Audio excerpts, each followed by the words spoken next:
ഇത് കുളത്തൂർ പഞ്ചായത്തിലെ കൃഷിഭവൻ പരിധിയിലുള്ള മോഹനന്റെ ഭഗവതി വിള വീട്. ഒരു സാധാരണ കർഷക കുടുംബം.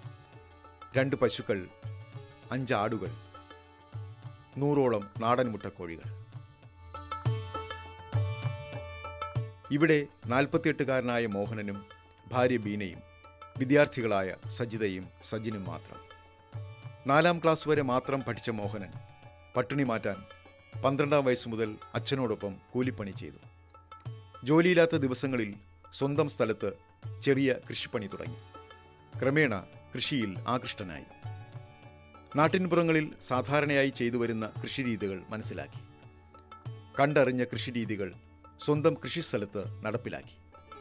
അങ്ങനെ കാർഷിക വൃത്തിയിൽ നിന്ന് കുറവല്ലാത്ത വരുമാനം കിട്ടുമെന്ന് ഉറപ്പായപ്പോൾ മോഹനൻ മുഴുവൻ സമയ കൃഷിക്കാരനായി മാറി. ഇപ്പം നിലവിൽ ഇപ്പം എന്തൊക്കെ കൃഷിയാണുള്ളത്? ഇപ്പോൾ പാവലുണ്ട്, പടവലം, ചുരയ്ക്ക, കുമ്പളം, പയറ്, വെണ്ട, ചീരയുണ്ട്, മുളക്, കത്തിരി, വഴുതനം, പിന്നെ വെള്ളരി. ഈ കൃഷികളെല്ലാം തന്നെ, ഈ വിളകളെല്ലാം തന്നെ ഒരേ തവണ കൃഷി ചെയ്യുന്നു അതോ ഈ ഓരോ സീസൺ മാറി മാറി കൃഷി? ഇല്ല, ഇത് എല്ലാ സമയവും നമ്മൾ ഓരോ സൈറ്റും ഒഴിയണ അനുസരിച്ച് പുതിയ ചെടി, പുതിയ പ്ലാന്റിങ് ചെയ്യുന്നുണ്ട്. ഓരോ ചെടിയും ഇപ്പോൾ വെണ്ടയാണ് ചെയ്യുന്ന സ്ഥലത്ത് അടുത്ത് വെള്ളരി ഇടും. ഇങ്ങനെ ഓരോന്നും മാറ്റി മാറ്റിയാണ് ഓരോ വെറൈറ്റിയും കൃഷി ചെയ്യുന്നത്. ഈ വെണ്ട എന്ന് പറയുമ്പോൾ ഇപ്പോൾ ബാക്കിയുള്ള കൃഷി വാഴയുണ്ടെന്ന്. വാഴയുണ്ട്.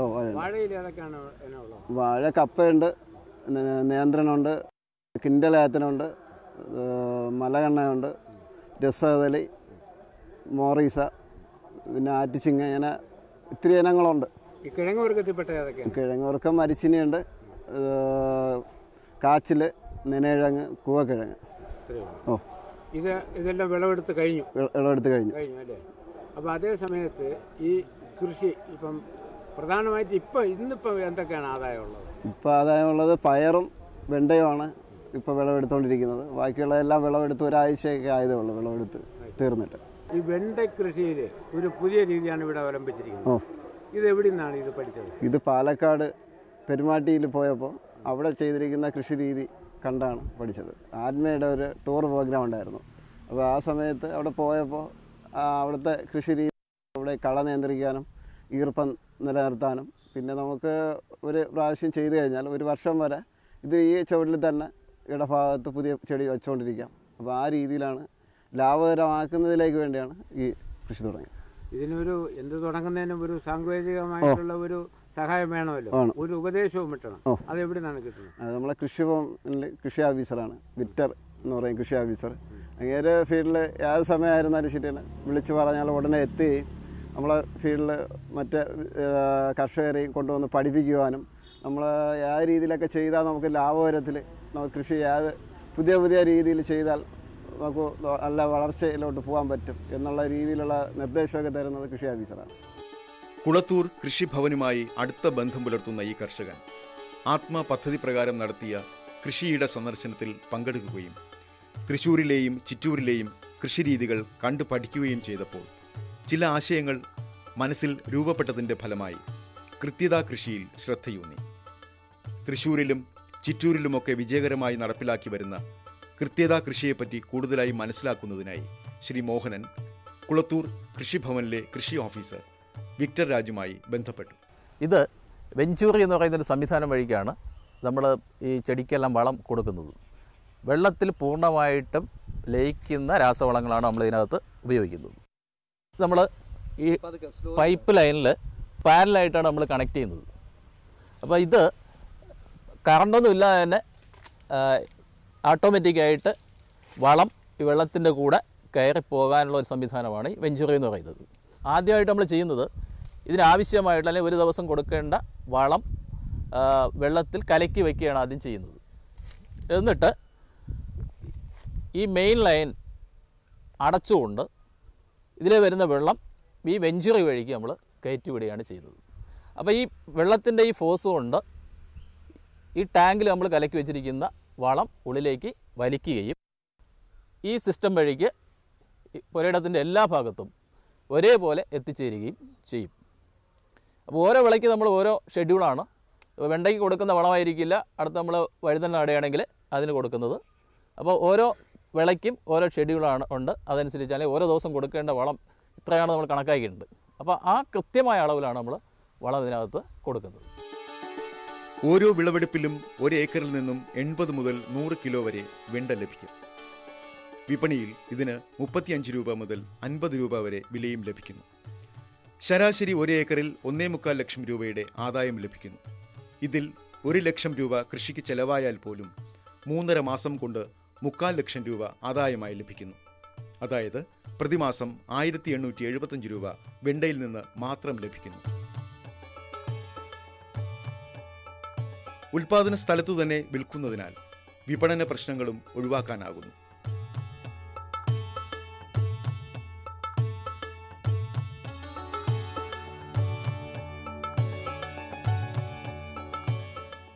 വെണ്ട വിളവെടുത്ത് കഴിഞ്ഞാലുടൻ വിള പറിച്ചുമാറ്റി നിലമൊരുക്കാതെ തന്നെ അടുത്ത കൃഷി തുടങ്ങാമെന്നുള്ളത് കൃത്യതാ കൃഷിയിലൂടെ കർഷകന് കൈവരുന്ന പ്രധാന പ്രയോജനമാണ്.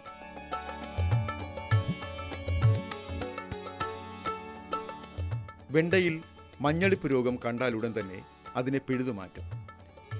ഇലപ്പുള്ളി രോഗത്തിനെതിരെ സ്യൂഡോമോണസ് 20 ഗ്രാം 5 ലിറ്റർ വെള്ളത്തിൽ കലക്കി തളിക്കും.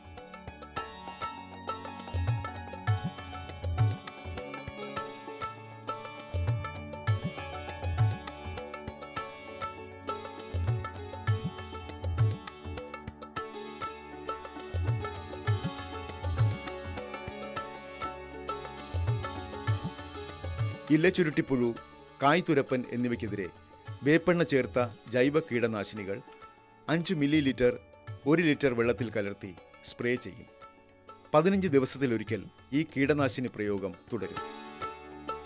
ഫെബ്രുവരി, March, June, July, October, November എന്നീ 3 പ്രധാന കാലങ്ങളാണ് വെണ്ട കൃഷിക്ക് അനുയോജ്യം. എന്നാലും വെണ്ടയുടെ ഭീഷണിയായ മഞ്ഞളിപ്പ് രോഗം പരത്തുന്ന വെള്ളീച്ച കുറവുള്ള മഴക്കാലമാണ് ഏറ്റവും അനുയോജ്യം.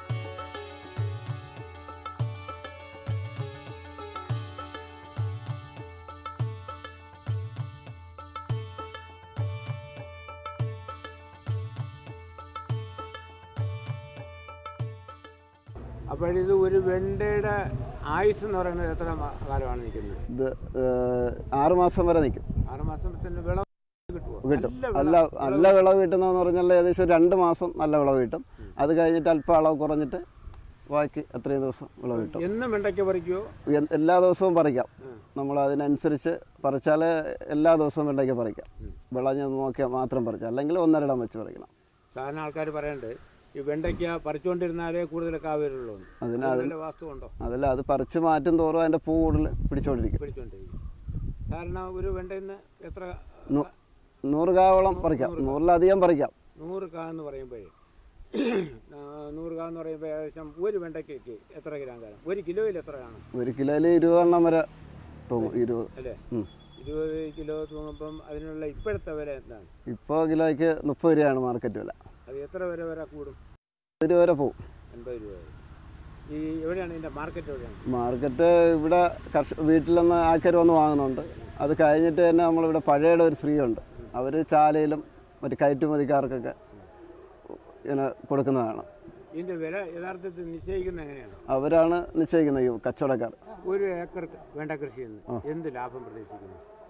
ലാഭം ഏകദേശം 2 ലക്ഷം രൂപയോളം ലാഭം കിട്ടും. 2 ലക്ഷം. അപ്പോൾ ചിലവോ? ചിലവ് ഏകദേശം 1.5 ലക്ഷം രൂപയ്ക്ക് മുമ്പോട്ടുള്ള ചിലവ് വരും. ഒരു 3 മാസത്തെ ഇടയിൽ 50,000 രൂപ ലാഭം കിട്ടും അല്ലേ? ഈ ഒത്തിരി പലയിനം പച്ചക്കറികൾ ചെയ്യുന്നുണ്ട്. ഏറ്റവും കൂടുതൽ ആദായം മോഹൻ്റെ ഇതുവരെയുള്ള അനുഭവത്തിൽ ഏതാണ്? വെണ്ടയാണ് ഏറ്റവും കൂടുതൽ ലാഭം അല്ലേ? അതുപോലെ തന്നെ മറ്റ് കൃഷികളിലിരിക്കുന്നു. ഇപ്പോൾ പയറിൻ്റെ സീസൺ കഴിഞ്ഞാൽ പയറിനും വെണ്ടയ്ക്കൊക്കെ എന്നും മാർക്കറ്റ് ഉള്ളതാണ്. അപ്പോൾ ഇതിൻ്റെ കൃഷി രീതി എങ്ങനെയാണ്? എപ്പോൾ ചെയ്യുന്നതാണ്? ഇത് തീർന്ന ഉടനെ അടുത്ത വിളവ് തുടങ്ങുമോ? അടുത്ത വിളവ് ഇത് മാറ്റി വേറെ ഫ്ലോട്ടിൽ നടും. വേറെ പടവലവും പാവൽ പയർ രണ്ടത്തിൽ ഓരോ വെറൈറ്റിയും മാറ്റിയാണ് ചെയ്യുന്നത്. 1 ഏക്കർ സ്ഥലത്ത് വെള്ളായണി ജ്യോതി പയറും മോഹനൻ കൃഷി ചെയ്യുന്നുണ്ട്. ആധുനിക കൃഷി സമ്പ്രദായത്തിലാണ് പയർ കൃഷി. ശ്രദ്ധയോടെ ചെയ്യുന്ന പയർ കൃഷിയിൽ നിന്നും നല്ല ലാഭം കിട്ടുന്നു.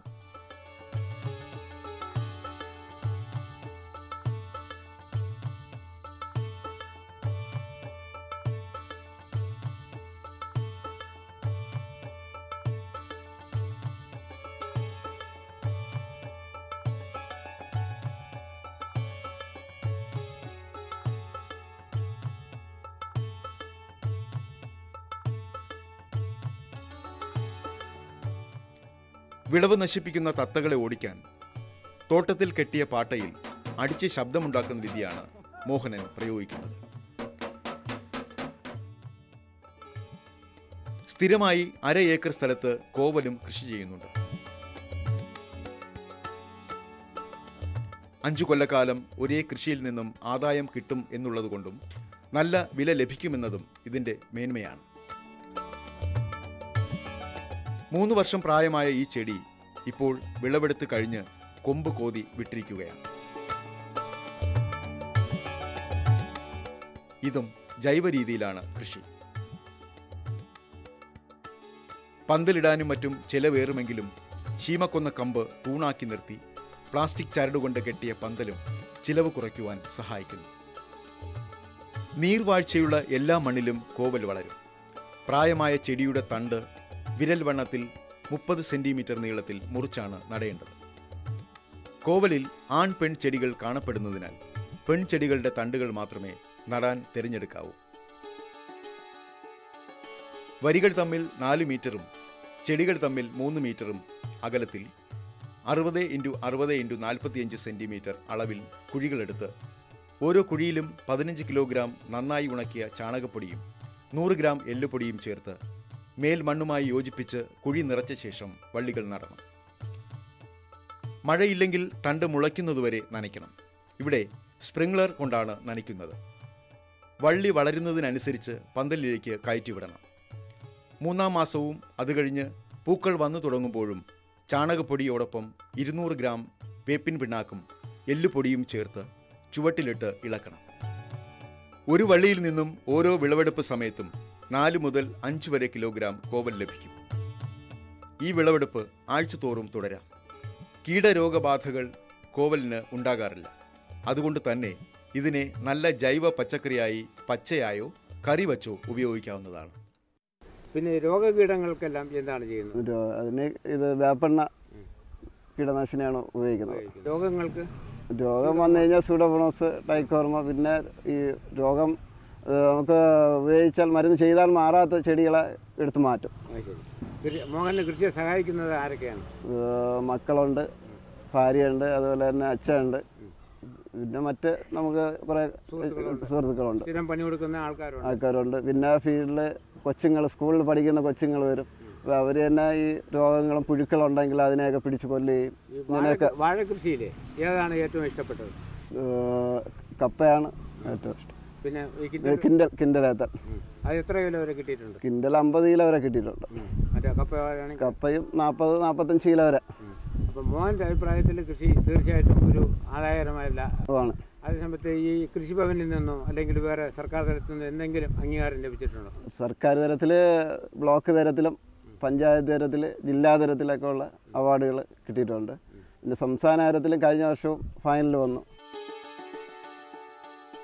തിരുവനന്തപുരം ജില്ലയിൽ വിസ്തൃതമായ ഈ പ്രദേശത്ത് കൃത്യത കൃഷിയിലൂടെ വെണ്ടയും മറ്റു വിളകളും കൃഷി ചെയ്യുന്ന ഈ തോട്ടം കാണുവാൻ ധാരാളം കർഷകരും കൃഷി സ്നേഹികളും ഇവിടെ സന്ദർശകരായി എത്താറുണ്ട്.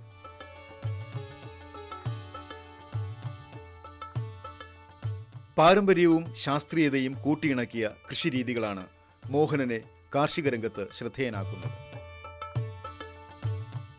ഓരോ വിളവിറക്കും ഓരോ വിളവെടുപ്പും കർഷകനെ സംബന്ധിച്ചിടത്തോളം തപസ്യയാണ്. കാലവും കാലാവസ്ഥയും വിപണിയും വിലസ്ഥിരതയും ചതിക്കാതിരുന്നാൽ അവൻ്റെ സ്വപ്നങ്ങൾക്ക് നിറസാഫല്യം കൈവരും. കൃഷിയിലൂടെ ജീവിതം രൂപപ്പെടുത്തി മുന്നോട്ടു പോകാനും ഈ അനുകൂല സാഹചര്യം കൂടിയേ തീരും. മണ്ണിനെ സ്നേഹിച്ച് ജീവിതം കണ്ടെത്തുന്ന, കഠിനാധ്വാനത്തിലൂടെ മണ്ണിൽ നിന്നും പൊന്നു വിളയിക്കുന്ന കർഷകൻ്റെ ജീവിതം ഭക്ഷ്യ സംസ്കാരത്തിൻ്റെ ഭാഗം കൂടിയാണ്. മഴയും വെയിലുമേറ്റ് മണ്ണിനോട് പൊരുതി കാർഷിക നേട്ടങ്ങൾ കൊയ്തെടുക്കുന്ന മോഹനനെ പോലുള്ള കർഷകരുടെ കഠിനാധ്വാനത്തെയും ആത്മസമർപ്പണത്തെയും അഭിമാനത്തോടെ നമുക്ക് ഓർക്കാം.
നമസ്കാരം.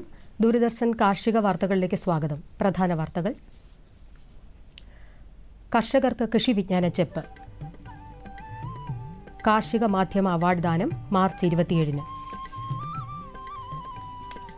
വാർത്തകൾ വിശദമായി. സംയോജിത സസ്യസംരക്ഷണം, നെൽകൃഷി സംരക്ഷിക്കാൻ യന്ത്രവൽക്കരണം, പച്ചക്കറിത്തോട്ട നിർമ്മാണം, കൂൺകൃഷി, ബയോഗ്യാസ്, അജപരിപാലനം, ശീതള പാനീയങ്ങൾ തുടങ്ങിയ വിഷയങ്ങൾ ഉൾപ്പെടുത്തി ഒരു കൂട്ടം പുസ്തകങ്ങൾ കൃഷി വിജ്ഞാന ചെപ്പ് എന്ന പേരിൽ പാലക്കാട് കൃഷി വിജ്ഞാന കേന്ദ്രം പുറത്തിറക്കി. കർഷകർക്ക് വേണ്ടിയുള്ള 7 പുസ്തകങ്ങൾ അടങ്ങിയ കൃഷി വിജ്ഞാന ചെപ്പിന് 150 രൂപയാണ് വില. ആര്യനാട് ഗ്രാമപഞ്ചായത്തിന്റെയും മൃഗസംരക്ഷണ വകുപ്പിന്റെയും നേതൃത്വത്തിൽ പഞ്ചായത്തിലെ വിവിധ സ്ഥലങ്ങളിൽ കുളമ്പ് രോഗ പ്രതിരോധ കുത്തിവയ്പ് ഈ മാസം 27 വരെ തുടരുമെന്ന് ആര്യനാട് സീനിയർ വെറ്ററിനറി സർജൻ അറിയിച്ചു. സുഗന്ധവ്യഞ്ജന മേഖലയിലെ ഏറ്റവും വലിയ വേദിയായി 12ാമത് സുഗന്ധവ്യഞ്ജന കോൺഗ്രസ് കൊച്ചിയിൽ നടന്നു. 40 രാഷ്ട്രങ്ങളിൽ നിന്നും 700-ലധികം പ്രതിനിധികൾ ഈ സമ്മേളനത്തിൽ പങ്കെടുത്തു. കർഷകർ, ഉൽപ്പന്ന നിർമ്മാതാക്കൾ, കയറ്റുമതിക്കാർ, ഇറക്കുമതിക്കാർ, ഈ മേഖലയിലെ മറ്റ് സേവനദാതാക്കൾ എന്നിവർ പങ്കെടുക്കുകയുണ്ടായി. കൃഷി ദൃശ്യ ശ്രാവ്യ അച്ചടി രംഗത്ത് പ്രവർത്തിക്കുന്ന മാധ്യമ പ്രവർത്തകരെ ഒന്നിപ്പിക്കുവാൻ കൃഷിപാഠം പ്രചാരകരായ അഗ്രി ഫ്രണ്ട്സ് കൃഷി സാംസ്കാരിക വേദി ഒരുക്കുന്ന മാധ്യമോത്സവം മാർച്ച് 27-ന് അധ്യാപക ഭവനിൽ നടക്കും. വിവിധ അച്ചടി ദൃശ്യ മാധ്യമ പ്രവർത്തകർക്ക് സംസ്ഥാന തലത്തിൽ അവാർഡുകളും വിതരണം ചെയ്യും. ക്ഷീര കർഷക ക്ഷേമനിധിയുടെ പെൻഷൻ, കുടുംബ പെൻഷൻ എന്നിവ ലഭിക്കുന്ന ക്ഷീര കർഷകർ 2014-15 വർഷത്തേക്കുള്ള ലൈഫ് സർട്ടിഫിക്കറ്റുകൾ ഏപ്രിൽ 1 മുതൽ സമർപ്പിക്കണമെന്ന് ചീഫ് എക്സിക്യൂട്ടീവ് ഓഫീസർ അറിയിച്ചു. കൂടുതൽ വിവരങ്ങൾക്ക് തിരുവനന്തപുരത്തെ ക്ഷീര സംഘങ്ങളുമായോ ക്ഷീരവികസന ഓഫീസുമായോ ബന്ധപ്പെടേണ്ടതാണ്. പൗൾട്രി വികസന കോർപ്പറേഷന്റെ കുടപ്പനക്കുന്ന് ഫാമിൽ കോബ് 400 ഇനത്തിൽപ്പെട്ട ഇറച്ചിക്കോഴികൾ കിലോയ്ക്ക് 80 രൂപ നിരക്കിൽ വിൽപ്പനയ്ക്ക് തയ്യാറായി.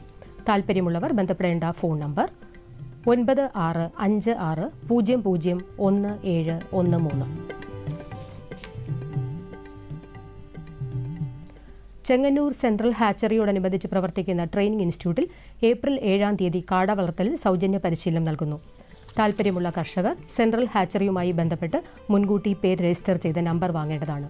കൂടുതൽ വിവരങ്ങൾക്കും രജിസ്ട്രേഷനും വിളിക്കാവുന്ന നമ്പർ 047924577778. വേനൽ മഴ കഴിയുമ്പോൾ ഇഞ്ചിയും മഞ്ഞളും കൃഷി ചെയ്യാൻ മണ്ണ് പാകമാകും. അതിനുള്ള ഒരുക്കങ്ങൾ നടത്താനുള്ള സമയമാണിത്. കേടും ചീയലുമില്ലാത്ത മികച്ച വിത്തിനങ്ങൾ കണ്ടെത്തുന്നതിനും അത് ശരിയായ രീതിയിൽ കൃഷി ചെയ്യുന്നതിനും മുൻതൂക്കം നൽകേണ്ടതാണ്. സമ്പൂർണ്ണ കീടനാശിനി രഹിത പച്ചക്കറികളുടെ ഉപയോഗം സംസ്ഥാനത്ത് കൂടുതൽ ഫലപ്രദമായ രീതിയിൽ പ്രചരിപ്പിക്കുകയും പച്ചക്കറി ഉൽപ്പാദനത്തിൽ സംഘകൃഷി പ്രോത്സാഹിപ്പിക്കുകയും ചെയ്യുന്നതിന്റെ ഭാഗമായി കൃഷിവകുപ്പ് 1 ലക്ഷം പച്ചക്കറി വിത്ത് കിറ്റുകൾ വിതരണത്തിനായി തയ്യാറാക്കിയിട്ടുണ്ട്. ഇതിൽ താൽപ്പര്യമുള്ള സംഘടനകൾക്കും സ്ഥാപനങ്ങൾക്കും സൗജന്യമായി വിത്ത് കിറ്റ് വിതരണം ചെയ്യുന്നതാണ്. ഇനി കമ്പോള നിലവാരം. വെളിച്ചെണ്ണ കൊച്ചി ക്വിൻ്റലിന് 12,800 രൂപ, കോഴിക്കോട് 13,400 രൂപ, തൃശൂർ 12,800 രൂപ. കൊപ്ര കൊച്ചി 9,100 രൂപ, കോഴിക്കോട് 9,150 രൂപ, തൃശൂർ 8,860 രൂപ. കുരുമുളക് അൺഗാർബിൾഡ് ക്വിൻ്റലിന് 50,900 രൂപ, ഗാർബിൾഡ് 52,900 രൂപ.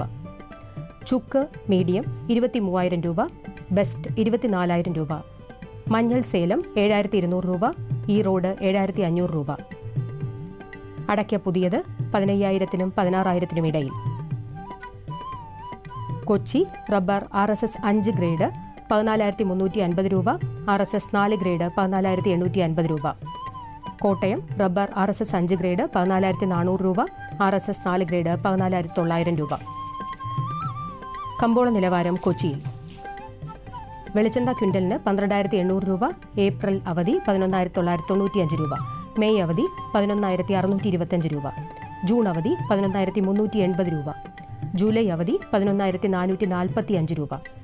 കൊപ്ര 8,835 മുതൽ 9,100-നും ഇടയിൽ. പിണ്ണാക്ക് എക്സ്പെല്ലർ 2,900 രൂപ, പിണ്ണാക്ക് റോട്ടറി 3,000 രൂപ. കുരുമുളക് അൺഗാർബിൾഡ് 50,900 രൂപ, ഗാർബിൾഡ് 52,900 രൂപ. ചുക്ക് മീഡിയം 23,000 രൂപ, ബെസ്റ്റ് 24,000 രൂപ, മഞ്ഞൾ നാടൻ 6,200 രൂപ. അടയ്ക്ക പുതിയത് 15,000-നും 16,000-നും ഇടയിൽ. ജാതിക്ക തൊണ്ടൻ കിലോഗ്രാമിന് 350 മുതൽ 400 രൂപ വരെ, തൊണ്ടില്ലാത്തത് കിലോയ്ക്ക് 650 മുതൽ 670 രൂപ വരെ.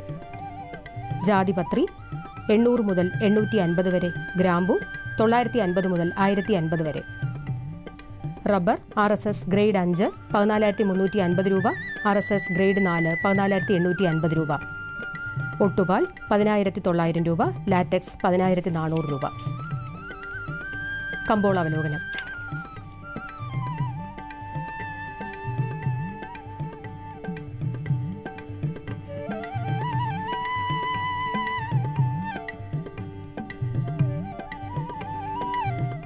കൊച്ചി കോട്ടയം വിപണികളിലും മലബാർ മേഖലയിലും റബ്ബറിന് കടുത്ത ക്ഷാമം നേരിട്ടതോടെ ടയർ നിർമ്മാതാക്കൾ ഷീറ്റ് വില ഉയർത്തി. ടയർ കമ്പനികളുടെ വരവോടെ കോട്ടയത്ത് 4ാം ഗ്രേഡിന് 100 രൂപ വർദ്ധിച്ച് 14,900 രൂപയായി. 5ാം ഗ്രേഡ് 14,400 രൂപയിലാണ്. ലാറ്റക്സ് കിലോ 104 രൂപയായും ഒട്ടുപാൽ 108 രൂപയായും ഉയർന്നെങ്കിലും വ്യാവസായികൾക്ക് കൃത്യമായി ചരക്ക് ശേഖരിക്കാനായില്ല. കുരുമുളക് വില ഏതാനും ദിവസങ്ങളായി സ്റ്റഡി റേഞ്ചിലാണ്. വിപണിയിൽ ഒരു മുന്നേറ്റം ഉണ്ടാവുമെന്ന കണക്കുകൂട്ടലിൽ ചരക്ക് സൂക്ഷിക്കുകയാണ് കാർഷിക മേഖല. ഗാർബിൾഡ് കുരുമുളകിന് വില 52,900 രൂപയാണ്. കൊച്ചിയിൽ വെളിച്ചെണ്ണ വീണ്ടും റെക്കോർഡ് പുതുക്കി 12,800 രൂപയിലേക്കും കൊപ്ര 9,100ലേക്കും കയറി. റെക്കോർഡ് പ്രകടനത്തിനിടയിലും ഗ്രാമീണ മേഖലയിൽ നിന്നുള്ള കൊപ്ര വരവ് കുറവാണ്. കാലാവസ്ഥ. കണ്ണൂർ കൂടിയ താപനില 35.7 ഡിഗ്രി സെൽഷ്യസ്, കുറഞ്ഞ താപനില 25.8 degree Celsius. Kozhikode 35.2 26, Kochi 34.2 26.2, Alappuzha 33.5 26.5, Punalur 38 21, Thiruvananthapuram 35 24.2 degree Celsius. ഇതോടെ ഇന്നത്തെ കാർഷിക വാർത്തകൾ സമാപിക്കുന്നു. നമസ്കാരം.